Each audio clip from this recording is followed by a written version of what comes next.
안녕하세요. 법무법인 동주 김윤서 변호사입니다. 오늘은 굉장히 중요한 주제죠. 많은 분께서 궁금해하시는 소년 보호 처분에 대해 이야기해 보려고 하는데요. 어떤 처분이 있는지는 많이들 알고 계시는데 소년원에 가면 학교 출석은 어떻게 되는 건지, 장래에 불이익은 있는지, 보호 처분 받으면 생활기록부에 기록이 남는 건 아닌지 등 세세한 상황들에 대해 궁금해 하시더라고요.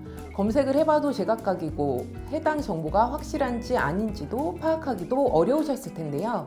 소년 보호 처분, 형사처벌이 대학 진학이나 취업에 미치는 영향에 대해서는 저희가 자세히 한번 다룬 적이 있죠. 오늘은 소년 보호 처분과 소년원에 대해서 좀 더 자세히 정리해 드리려고 합니다. 그럼 시작해 볼까요? 먼저 소년 보호 처분이 무엇인지부터 살펴보면 소년 보호 처분은 소년법 제32조 제1항에 규정이 되어 있습니다. 만약 사건이 경찰 조사를 거쳐 소년 보호 사건으로 송치됐다는 건 검사로부터 기소유예 처분을 받지 못했다는 의미입니다. 즉, 관할 가정법원 소년재판부에서 소년 재판을 받아야 하는 상황이 되는 것이죠. 소년 보호 처분은 1호부터 10호까지 처분이 나뉘는데요. 1호부터 10호 처분의 세부 내용은 이전에 올린 영상에서 자세히 설명드린 적이 있어요. 혹시나 궁금하신 분들은 해당 영상을 참고해 주세요.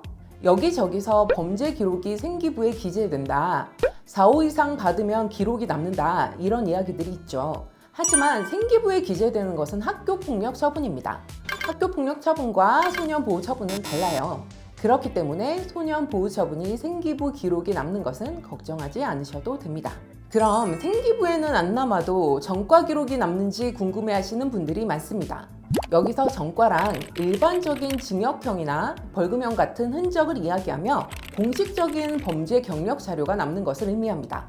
결론부터 말씀드리면 소년보호 처분은 전과가 따로 남지 않고 다른 사람들이 조회할 수 없습니다.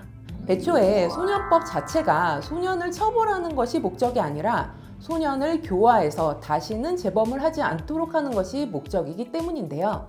그래서 소년원에 최대 2년까지 들어간다고 하더라도 전과는 남지 않아요. 즉, 범죄 경력 조회에 남지 않는다는 것이죠. 하지만 수사 경력 조회는 남게 되는데요. 다만 일정 기간이 지나거나 일정 요건을 충족하면 삭제될 수 있습니다. 하지만 자동으로 삭제되는 것은 아니고요. 삭제 신청을 해야 가능합니다. 삭제 여부는 재범 가능성, 당시 처분 내용, 사회 적응 정도 등을 고려해서 결정되기 때문에 신청한다고 해서 무조건 삭제되는 것은 아닙니다. 다음은 소년원에 가면 학교는 어떻게 되는 건가요? 출석 인정이 되나요? 이런 질문들이 정말 많습니다. 우선 아이가 소년원에 갔다고 해서 무조건 학업이 끊기는 건 아닙니다. 1개월 이내 소년원 송치 처분의 경우 출석 인정 결석으로 처리합니다.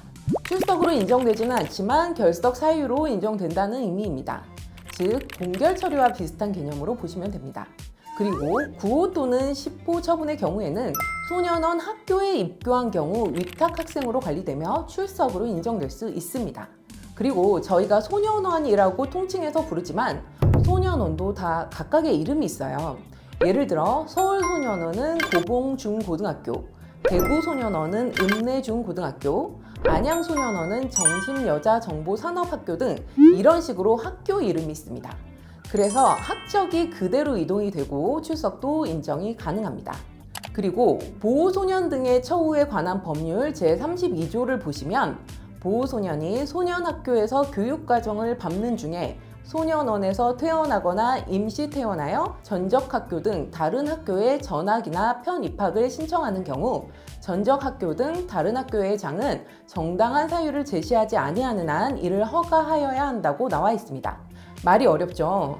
정리해서 말씀드리면 정당한 사유가 존재하면 소년원 학교에 입소했다가 전적학교, 즉 원래 다니던 학교나 다른 학교로 전학 또는 편입학이 가능하다는 의미예요. 하지만 생활기록부 기재 여부만 놓고 보면요, 출결은 다 인정이 되지만 생활기록부에 전적학교 이름이 아닌 소년원 학교 이름이 표시될 가능성이 있어요. 즉, 학적 변동 이력은 남을 수도 있다는 점 유의하시면 좋겠습니다. 그리고 소년원에 오기 전 다녔던 학교의 졸업장 취득이 가능한지도 많이 물어보시는데요. 결론부터 말씀드리면 가능합니다.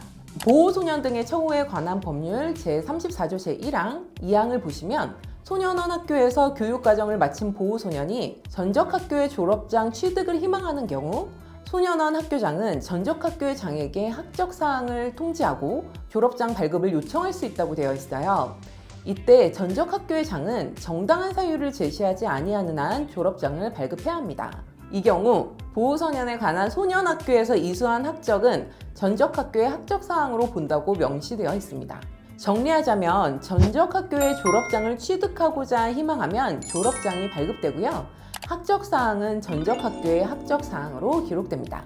가장 걱정되는 부분은 대학 진학이나 취업일 텐데요. 소년원에서 졸업장을 받으면 일반 졸업자와 동일한 학력을 인정받기 때문에 대학교 진학과 취업에서 졸업장 자체로 차별받지는 않습니다. 하지만 소년보호처분을 받은 것에 대한 불이익은 다소 있을 수 있습니다. 범죄 소년의 대학 진학과 취업에 대해서는 제가 또 자세히 설명드린 적이 있으니까 해당 영상을 참고해주세요. 자, 오늘은 소년보호처분에 대해서 알아보았는데요. 소년보호처분은 형사처벌처럼 전과는 남지 않지만 절대 가볍게 볼 문제는 아닙니다. 한번 소년보호처분을 받았다고 해서 끝이 아니라 이후의 행동이 더 중요하다는 점, 다시는 같은 실수를 반복하지 않는 것이 더욱 중요하다는 점을 기억해 주세요. 만약 더 궁금하신 점이나 다루었으면 하는 주제가 있다면 댓글로 남겨주시고요. 그럼 저희는 다음에 더 유익한 주제로 찾아오겠습니다. 감사합니다.